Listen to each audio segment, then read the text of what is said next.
Alright, so let's get started, y'all. So this is the 613 wig by Golden Hair. This is it before. This is how it came in. It wasn't pre-plucked or anything. And this is it after I watercolored it and all. I flat ironed it. Look how smooth. The color came out really, really good. I was happy because this is my first time like really dyeing my own hair. But this is the hair right here, right after I blow dried it. Look at that. Look at it. Look at it. And throughout the video, I'm also going to give out tips on how to do this correctly. Because at this point, I'm basically a pro, you feel me?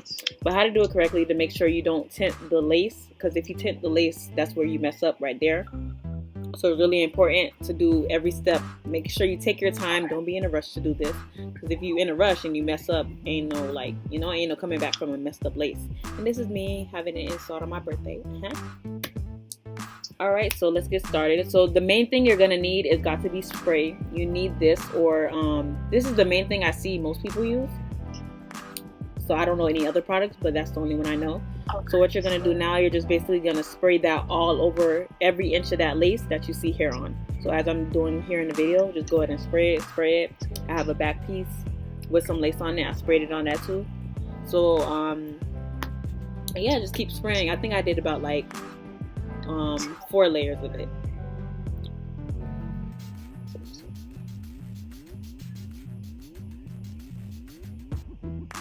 And then just blow dry it to help dry it up a little quicker.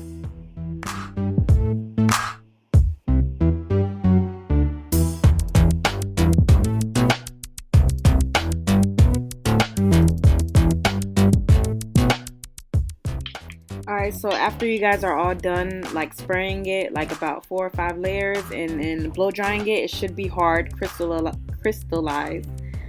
See, I'm trying to say words I don't know.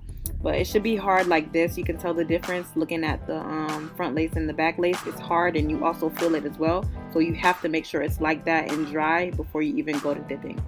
So then you're going to take some hot water. Right here, y'all, I was a little extra. You know, feel me? I was a little too extra. I took this straight out the stove. It was boiling. I took it straight because I couldn't wait. And I heard it went out and then poured it. I almost burned myself through the on the way there. But it's okay. We made it through. You do not need no steaming water like this. Y'all see the steam coming out? Y'all do not need no hot water like this. I think hot sink water would have been fine. But again, I'm extra. So I did all this. But you don't need to do that. Just be careful when you do it. Because like I said, I almost did burn myself. Because I almost fell bringing that pot out. Alright, and then you're going to use, I have Burgundy NV in 79 and then Rich Amber in 78. And I'm going to tag the name of the lady YouTube page that I seen to use these specific ingredients on. So y'all can see how I went about with that. But I just went ahead and poured, I bought 2 bottles of each. And I also bought a jet black that I don't show. I haven't shown yet. But I just go ahead and pour all that in there like that.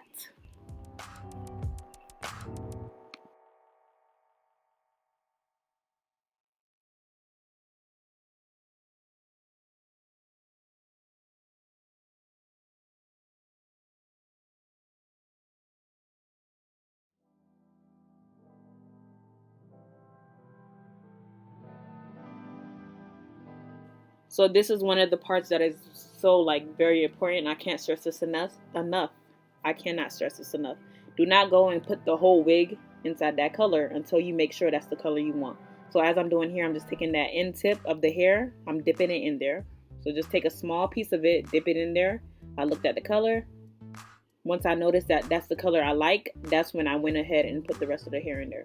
So do not put all that hair in there if you see it's not the color that you aiming for. Like say if it was lighter, for example, I would have went back first, put in a little bit more of that burgundy color, and then would have tried it again and dipped it in once I seen I liked it. But since that first try, that's another thing I was excited about, that first try. Once I seen that first try was good, I went ahead and dipped the whole thing in. So right now I just made sure, again, this is another, like, remember when I said I made the water hot? So I'm over here trying to touch it. I burned my hand. That's why I needed that little spoon there, because the water was too hot. But just go ahead and I poured that all in there. I put it all in there, and then seeing that was the color I wanted, and then I just left it in there for about 5 to 15 more minutes.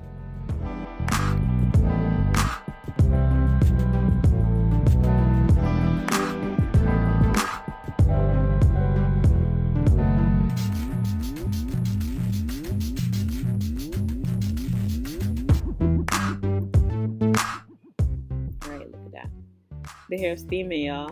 I'm wild. Alright, but if you see, this is how it's looking now. You see that?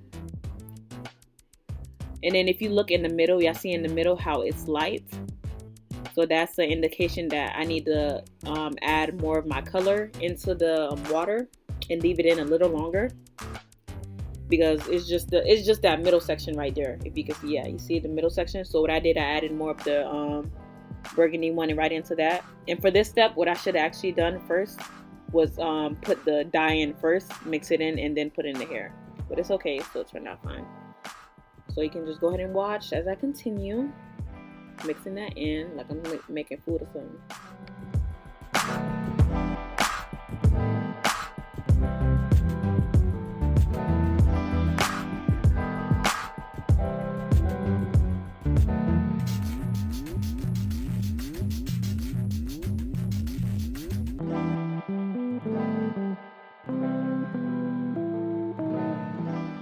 Alright, so this is 15 minutes after I had put that second dose of some of the dye in there. And then as you can see, it did get darker, especially that middle section that we had a problem with earlier. That got way darker, which I loved. See, it's not as light as it was before, because you always got to think about it. It could be, you always want to make it a shade darker, because it's a different story when it's wet between when it's dry. So when I would go to dry it, that light part would pop out more than it would when it was wet. But this is me drying it, making a mess in my sister's tub. Look at that hair.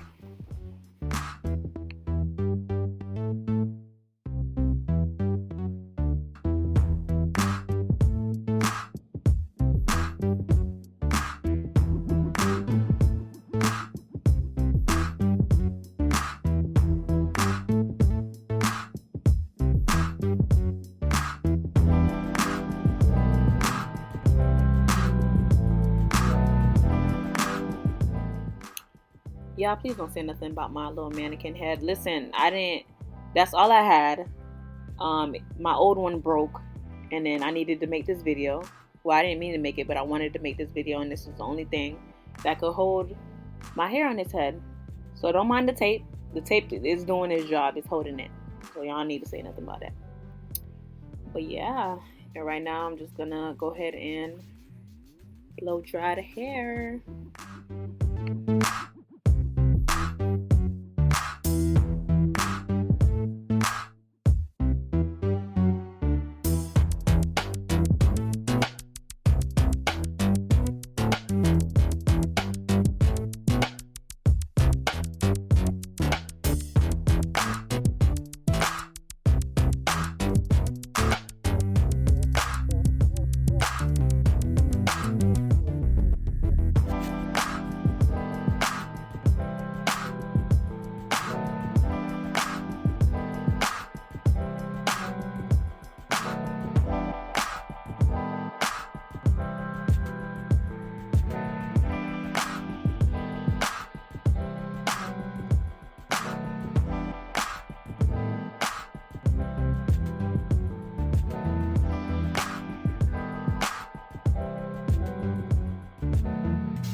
Alright, y'all, so this is after it's been dry. I did do a little plucking, and one technique I did learn to help with giving you that more natural scalp look was to first separate between what you're going to use as the edges and the hair, as you can see here, and make sure anytime before you pluck any frontal, any closure that you have, is to wet it. That's another tip I've seen on a lot of videos. Make sure that thing is wet and not dry when you go in and go pluck it. But just continue to watch. And then I didn't overdo it because, again, I haven't really installed and done my hair on my own for a minute. So the thing I was worried about was over plucking, because I have done that before with a wig and it didn't turn out good. But you live and learn. So I was kind of scared to over pluck it, so I just did a little, but a little turned out to be good. And then when I did install it in my head, I did a little more plucking that I seen fit. And it still turned out good, so.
All right, guys, so we're at the end of the video right now. Thank you so much for watching.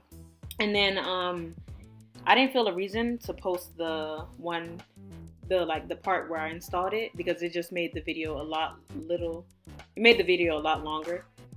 And then I was just like, my last video was a little too long, so let me not make this video long. But here, this is after, yeah, I had that scarf on my head for about an hour because I was distracted. So this is just me basically fixing it on my head. But again, thank you for watching. Subscribe to my channel if you're new, like this video. And then again, if like you're somebody who does hair, like give me tips in the comments, you feel me? Tell me what I need to do different or what I did right and all that other stuff. And just thank you for watching again. Have a beautiful day.